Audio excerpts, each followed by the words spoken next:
அன்பான நண்பர்களே, உலகத்தில் மக்கள் உண்மை தேடி அலையிறாங்க.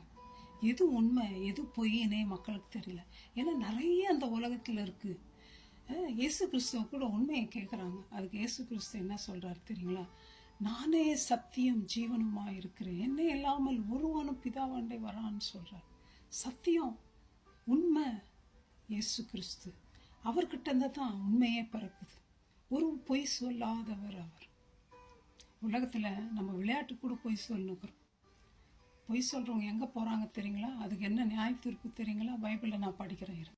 வெளிப்படுத்தல் 21 8 பயப்படுகிறவர்களும் அவிசுவாசிகளும் அருவருப்பானவர்களும் கொலைபாதகரும் விபசாரக்காரரும் சூனியக்காரரும் விக்கிரகானாதக்காரரும் பொய்யர் அனைவரும் 2ஆம் மரணமாகிய அக்கினியும் கந்தமும் எரிகிற கடலிலே பங்கடைவார்கள்.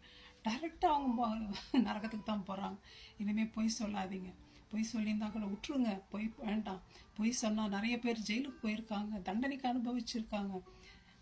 யோவான் 8:32 ஆண்டவர் சொல்கிறார், சத்தியத்தை அறிவீர்கள், சத்தியம் உங்களை விடுதலையாக்கும். சத்தியத்தை நம்ம அறியணுங்க. இயேசுவை நம்ம அறியணும். எந்த கஷ்டம், வியாதி, பண கஷ்டம், நோய் எது இருந்தாலும் உண்மையை நீங்கள் அறியாமல் இருந்தால் விடுதலை கிடையாதுங்க. உண்மையாகி இயேசு கிறிஸ்துவை நம்ம அறியணும். அந்த உண்மையை விட்டுட்டு எந்தெந்த வழியிலையோ நம்ம போயினுக்கிறோம். இயேசு சொல்கிறார், நானே வழி சத்தியம் ஜீவனமாக இருக்கிறேன்றார். நான் தான்பா சத்தியம். பிறனுக்கு விரோதமாக பொய் சாட்சி சொல்லாதிருப்போம். எத்தனை முறை பொய் சாட்சி சொல்லியிருப்போம். நம்ம மற்றவங்களுக்கு பொய் சொல்லியிருப்போம். ஃப்ரெண்ட்ஸ், ஒருவருக்கு விரோதமாக ஒருவர் பொய் சொல்லாதிருங்கள்ன்றார்.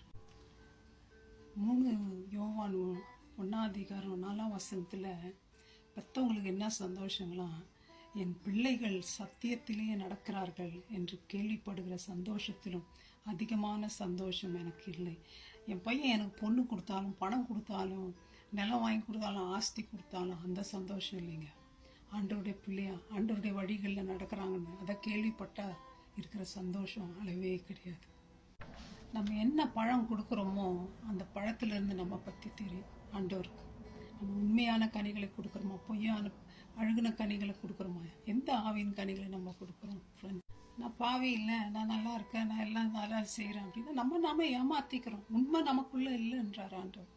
நம்ம உண்மை சொன்னால் 10 பேர் நம்மளை நம்புவோம். ஓ, அவன் பொய் சொல்லாதவன், அவனை போய் கேட்போம், நம்பிக்கை வரும்.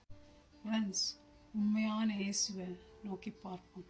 அவரிடத்திலிருந்து உண்மையை கற்றுக்கொள்ளும், உண்மையை பேசுவோம்.